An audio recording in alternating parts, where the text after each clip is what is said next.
बांटोगे तो काटोगे, यह स्लोगन मैंने कितना मैंने सोचने से मैंने मजबूर कर रहा है। ये नहीं होना चाहिए। बांटोगे काटोगे ये नारा थोड़े है। यहाँ का समाज का रोजगार का है, यहाँ का समाज का बेरोजगारी दूर करने का, उस पर चर्चा होनी चाहिए कि अगर हम जीतेंगे तो सीमेंट फैक्ट्री लगाएंगे। 3 बार भानु जी विधायक बन गए सीमेंट फैक्ट्री का नारा देके, चौथा बार भी उनको बोलना चाहिए। अरे चुनाव लड़े और बाप से आशीर्वाद ले, हम भानु प्रताप शाही नहीं है।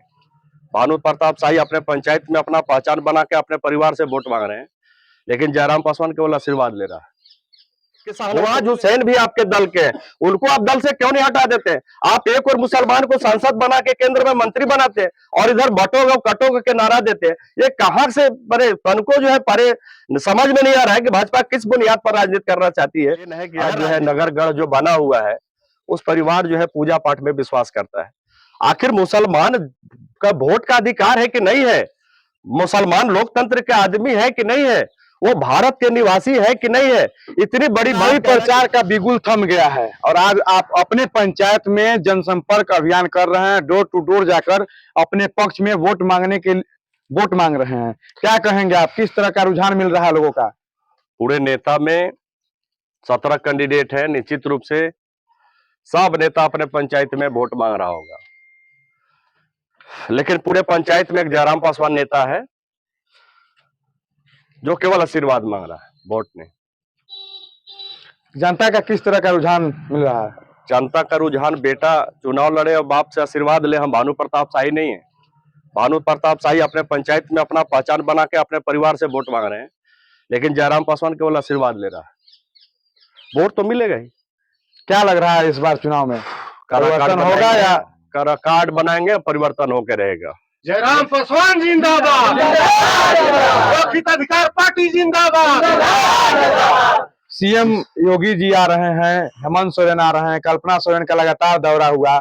आप भी लोक अधिकार पार्टी के हैं, आपके बड़े नेता इस चुनाव प्रचार से दूरी क्यों बनाए रखे? दूरी बना हुआ नहीं है, हमारी पार्टी नई पार्टी है और आपको जान लीजिए कि मैं जिस पार्टी में हूँ उस पार्टी का स्टार प्रचारक है। हमारा जो है कल मतदान के बाद हम खुद जो है अदर विधानसभा में क्षेत्र प्रचार में जाएंगे।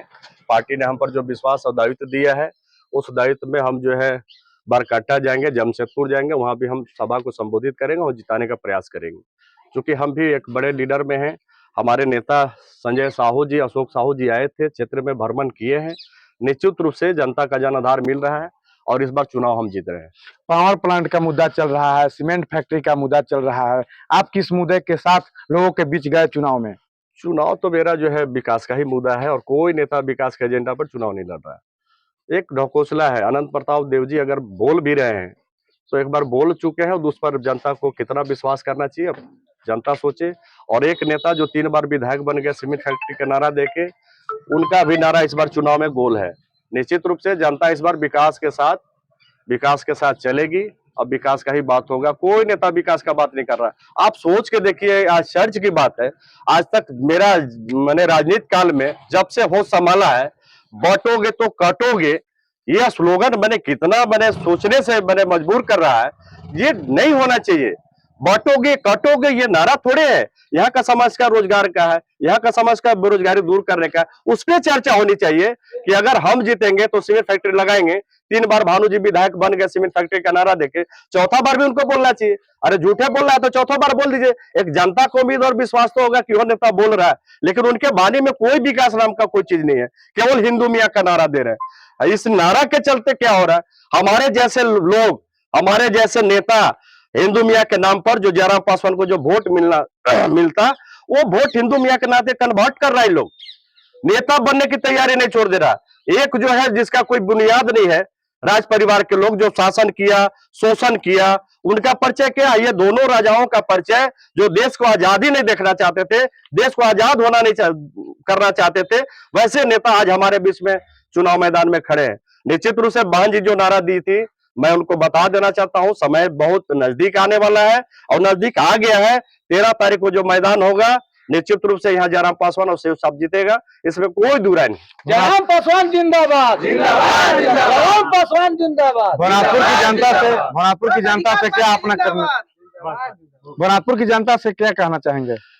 भोनापुर की जनता से अनुरोध और कहना चाहेंगे, अनुरोध के साथ, निमंत्रणा के साथ, प्रणाम के साथ, कि जिस नेता का परिचय इस विधानसभा में आज तक कोई नेता नहीं बन पाया, जिसका संख्या 90% है, उस परिवार का कोई नेता नहीं है। उस परिवार से इतने अनुरोध करेंगे कि यदि आप जिता नहीं सको तो नेता जरूर बना देना, इसलिए कि मेरा आवाज उठाने वाला कोई नेता नहीं है, कोई नेता नहीं है। ये हम लोग का चाल है।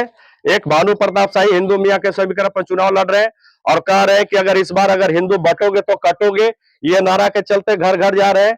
इस बार जो है चुनाव अगर छोटे राजा जीत गए तो पता नहीं हम लोग को हिंदू को यहां से काट के हटा दिया जाएगा, मार दिया जाएगा, इस तरह का भ्रम फैलाया जा रहा है। उस परिवार, जिस परिवार के देन है कि आज जो है नगरगढ़ जो बना हुआ है, उस परिवार जो है पूजा पाठ में विश्वास करता है। आखिर मुसलमान का वोट का अधिकार है कि नहीं है? मुसलमान लोकतंत्र के आदमी है कि नहीं है? वो भारत के निवासी है कि नहीं है? इतनी बड़ी बात कहना कि बटोगे कटोगे, ये बात नहीं आना चाहिए। हम अगर पूछना चाहते हैं भारतीय जनता पार्टी से कि शाहनवाज हुसैन भी आपके दल के हैं, उनको आप दल से क्यों नहीं हटा देते हैं? आप एक और मुसलमान को सांसद बना के केंद्र में मंत्री बनाते हैं और इधर बटोगे कटोगे के नारा देते हैं। ये कहां से परे तनको जो है परे समझ में नहीं आ रहा है कि भाजपा किस बुनियाद पर राजनीति करना चाहती है। अगर राजनीति भारतीय जनता पार्टी को करना है तो विकास के नाम पर करे। भारतीय जनता पार्टी जब से आया है केंद्र में, उस समय से बेरोजगारी एकदम चरम सीमा पर बढ़ते जा रहा है। सबसे बड़ा संस्थान अगर पूरे भारत में कोई था जो हम लोग को रोजगार का साधन था, वो था रेलवे, और रेलवे को जो है निजीकरण कर दिया गया, वो ठेकेदार के थ्रू कर दिया गया। उस परिवार का उसमें नौकरी हम लोग को नहीं मिलता है। यही तो परिचय है भारतीय जनता पार्टी का। भारतीय जनता पार्टी का बेरोजगार से कोई लेना देना नहीं है। भारतीय जनता पार्टी के नेतृत्व में सहारा जैसे कंपनी, हमारा पैसा जो है उन्होंने बंद किया। अगर मोदी जी को बंद ही कराना था तो सहारा का पैसा गरीब को लौटा देना चाहिए था। उस सहारा का पैसा में चना बेचने वाला का पैसा था, ठेला जो चलाता था उसका है, रिक्शा जो चलाता है उसका है। उस परिवार का गरीब का पैसा सहारा का है। आज तक उन्होंने दिलवाने का काम नहीं किया, बल्कि उन्होंने बंद कर दिया उस कंपनी को। बहुत बहुत